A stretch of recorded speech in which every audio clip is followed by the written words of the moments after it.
Estamos en el primer bloque de este noticiero popular de Barricada TV. Ya estamos con nuestra invitada del día de hoy, que ella es Mabel Bellucci, es activista feminista. Bienvenida. Hola, Mabel. ¿qué tal? Buenas noches. Buenas noches. Te tuvimos la semana pasada en Sí, de la Economía, cual, así que bueno, bienvenida otra vez a Barricada TV. Ella es integrante de la campaña nacional por el derecho al aborto seguro, legal y gratuito en Argentina. Y la idea era un poco empezar preguntándote, justamente teniendo en cuenta la presentación de tu libro, Historias de una desobediencia, aborto y feminismo, que lo presentaste hace poco inclusive en la Feria del Libro, ¿no? Sí. Teniendo en cuenta la presentación de este libro y todas las investigaciones que vos venís haciendo al respecto y tu militancia al respecto, ¿cómo ves los avances, o si no los hay, en la conciencia sobre el feminismo y sobre la cuestión de la mujer y la liberación de la mujer en América Latina? No sé decirte sobre América Latina, me parece que sí, hay como los encuentros feministas latinoamericanos y del Caribe siguen funcionando y cada vez son más mayoritarios y marcaron todo un rumbo. Y no podría hablar de toda América Latina porque desconozco. Básicamente me referiría a algunos países del Cono Sur, donde en cuanto al tema del aborto y las sexualidades hay una presión muy fuerte por parte de los movimientos feministas. Y, por ejemplo, el año pasado, evidentemente, Uruguay tuvo un grado de despenalización sobre el aborto y eso ayuda fuertemente al resto de los feminismos del Cono Sur, ¿no? Por supuesto que habiendo un espacio donde es un espacio ganado y ganado por luchas feministas, siempre va a ser como un espacio de empuje, garantizando de alguna manera que hay posibilidades que se dé con insistencia la ampliación de derechos y básicamente todo lo relacionado al aborto voluntario. Ahora, porque por ahí en la reseña de tu libro se podía ver claramente que vos hacías un análisis también y que por ahí revisando de tus investigaciones hacías un análisis bien interesante que muchas veces está desprendido de este tipo de análisis sobre lo que fueron los 60 a los 70 en el Cono Sur, puntualmente, y cómo esta lucha, sobre el terrorismo de Estado, sobre la resistencia de los movimientos sociales, de las organizaciones políticas, influye en la presencia de la organización de la mujer como tal, Sí, en realidad me parece que a la luz de todas las investigaciones que se están realizando sobre los años 70, yo tengo un posicionamiento bastante crítico sobre los 70, al menos en nuestro país.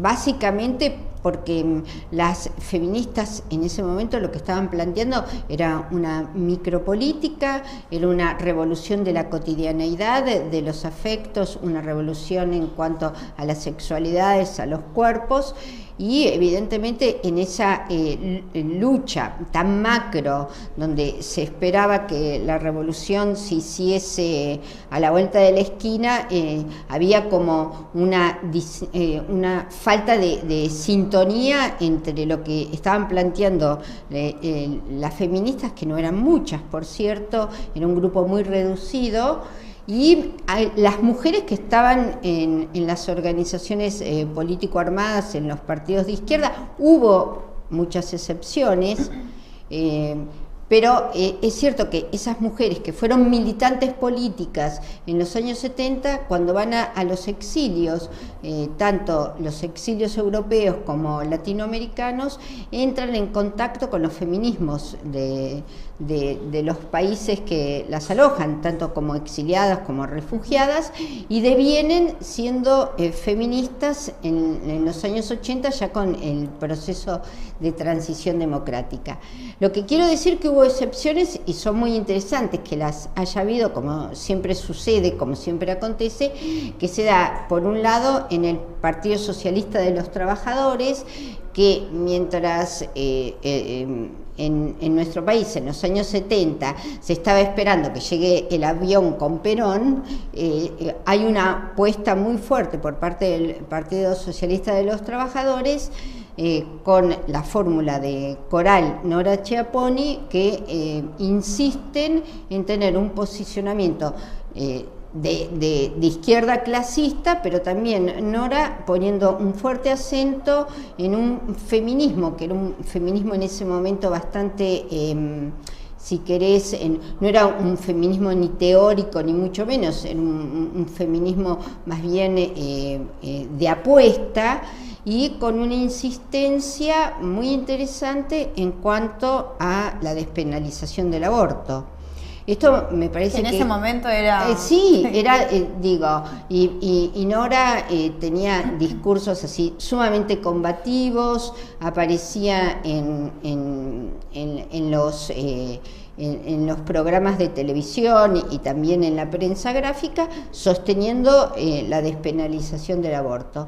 Y también ayudó mucho que en los años 72 llega Linda Jenness, que es una dirigente trotskista de Estados Unidos, aunque parezca como que suene medio raro que, había una corriente de izquierda independiente muy fuerte en Estados Unidos, estamos hablando de algunos focos de Estados Unidos, ¿no? Y Linda Jenness era, no sé si vive, pero en esos momentos era una activista trotskista y feminista, que con su llegada ayuda y motoriza toda una corriente de feminismo muy intensivo que se da en el Partido Socialista de los Trabajadores. Y después, en el año 74, hay una alianza que es muy rica, muy simpática, que es el Grupo de Política Sexual, que se da justamente entre Néstor Perlonger, el poeta y activista del Frente de Liberación Homosexual, con algunas feministas independientes, y constituyen ahí un grupo que es un grupo de estudio y después también será un grupo de acción. Por lo tanto, no todo está tan negro, es decir, frente a la documentación de la época vamos a ir encontrando cada vez más posibilidades de que algunos grupos entendiesen lo que planteaban básicamente las feministas estadounidenses y también de algunos países de Europa en cuanto a la politización del cuerpo, ¿no? Y en relación a eso, uno de otros de tus aspectos que planteas en el libro y respecto también a lo que comentabas sobre el aborto, propones que empiezan a darse unos nuevos sentidos alrededor del concepto de aborto voluntario en la Argentina. O sea, esos procesos desde 60, 70 han habido muchas mutaciones en ese sentido, y planteas que existen hoy en día nuevos sentidos respecto a eso. ¿Vos por qué es que existen? ¿Cómo podrías fundamentar? ¿O qué es lo que permitió, digamos, que permitió que existan cambios respecto al sentido de cómo entender el aborto voluntario? Siempre la noción de aborto es un concepto que siempre fue muy ninguneado, es un no dicho, ¿no? Digo, por más que las mujeres lo practican y lo practicaron como método anticonceptivo, antes de la difusión de la pastilla oral, era un método anticonceptivo de mis abuelas, no había ninguna duda. Sin embargo, nadie decía, yo me hice un aborto.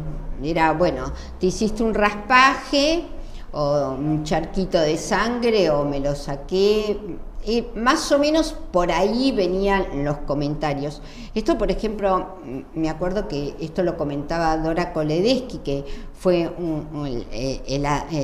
el referente, la referente principal de la lucha por la despenalización del aborto en Buenos Aires en los años 80, que ella cuando era militante trotskista y trabajaba en una fábrica justamente por todo el proceso de proletarización, ella se asombraba con todos los prejuicios y además por lo no dicho que había dentro de las estructuras militantes de izquierda, porque el tema de las sexualidades no estaba hablado, porque no había ningún tipo de discurso en torno al tema.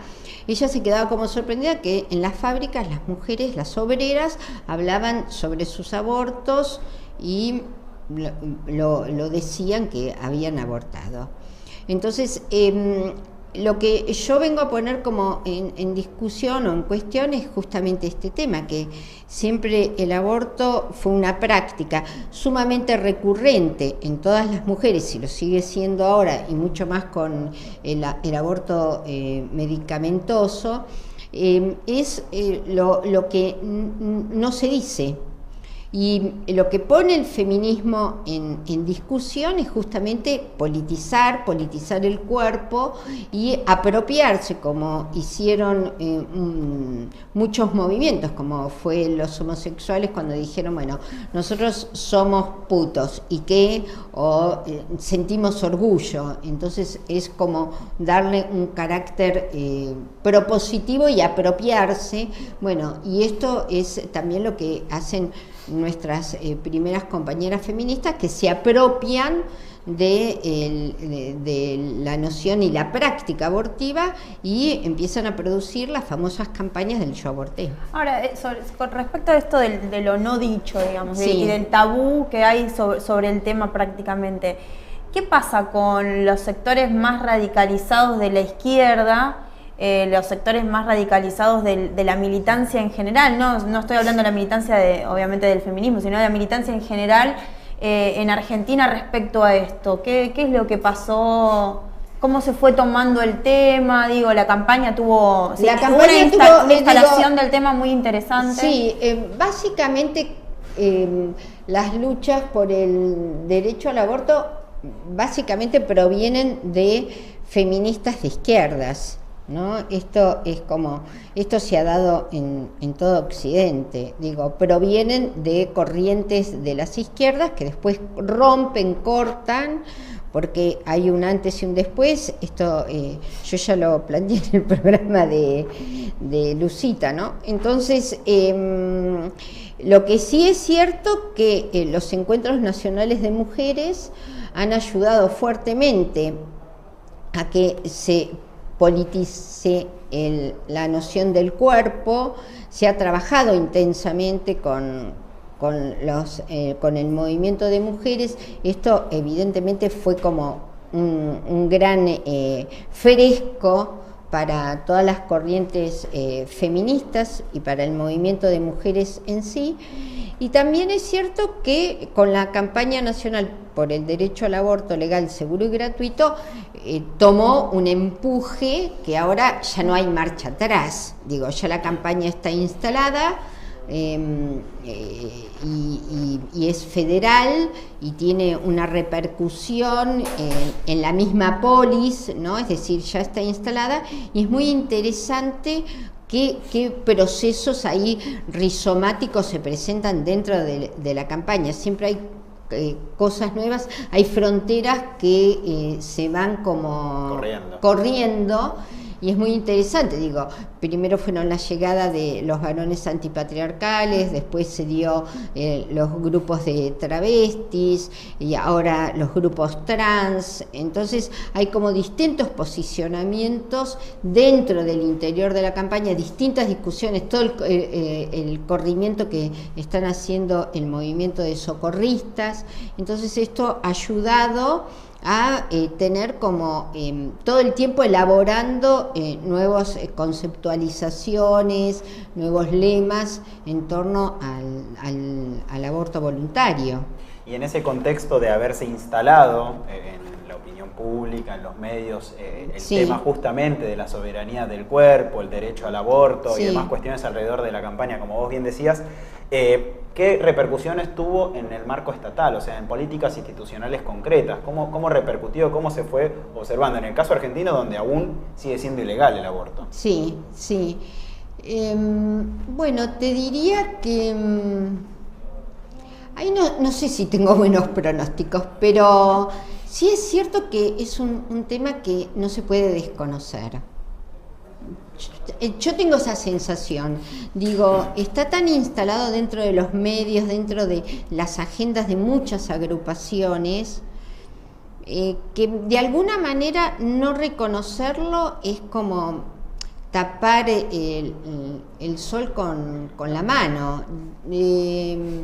Creo yo que, por ejemplo, hay diputados y diputadas que se expiden, que presentan como ciertas preocupaciones y eso, digo, me parece que es como el lugar como de mayor intransigencia que se presenta, ¿no? Pero en algún momento tiene que destrabarse.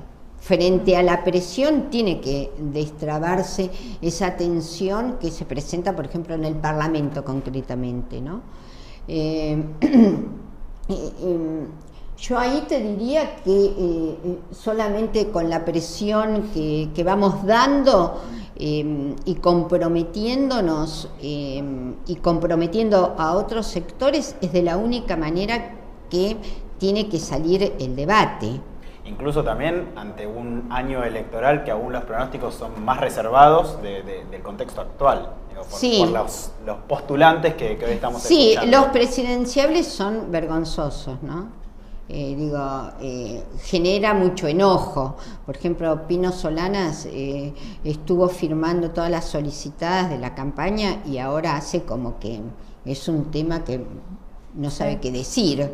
Y Wiener también, digo, es bochornoso cuando siempre las corrientes del socialismo en sus diversidades siempre han apoyado el derecho al aborto. Esto es incuestionable. Digo, todas las figuras desde el profesor Alfredo Bravo, desde Emilio Corbier, distintas corrientes de los socialismos siempre han tenido un posicionamiento pro-abortista. Entonces, viste, escuchar ahora a Wiener y mostrarse así como temerarios no ayuda en nada realmente. Y vamos a seguir. Yo apuesto a seguir insistiendo y enfrentándolos y confrontándolos. Digo, no dejarles lugar, digo, que se hagan cargo de sus propias contradicciones, ¿no?